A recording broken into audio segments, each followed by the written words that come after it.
लाला हो दशरथ जी के कब बड़ा होई है। लाला हो दशरथ जी के कब बड़ा होई है। पाँव पे जनिया कमर कर धनिया, पाँव पे जनिया कमर कर धनिया। पराया घर बाबुल कब खेलन जइहें, पराया घर लालन कब खेलन जइहें। लाला हो दशरथ जी के कब बड़ा हुई है। लाला हो दशरथ जी के कब बड़ा हुई है। पाँव पे जनिया कमर कर धनिया, पाँव पे जनिया कमर कर धनिया।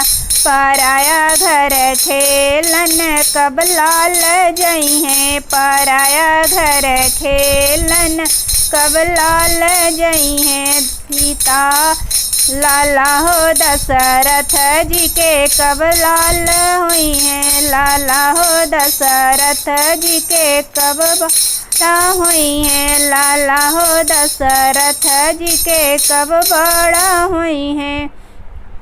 सोने के कटोरिया में दूध और माखन, सोने के कटोरिया में दूध और माखन। अपने हाथे बाबुल कब माखन खइहन, अपने हाथे बाबुल कब माखन खइहें। लाला हो दशरथ जी के कब बड़ा हुई हैं। लाला हो दशरथ जी के कब बड़ा हुई हैं। जनकपुर ब्याहन कब लाल जइहें, जनकपुर ब्याहन कब लाल जइहें। सीता ऐसी दुल्हन कब राम लइहें, सीता ऐसी दुल्हन कब राम लइहें। लाला हो दशरथ जी के कब बड़ा हुई हैं। लाला हो दशरथ जी के कब बड़ा हुई हैं।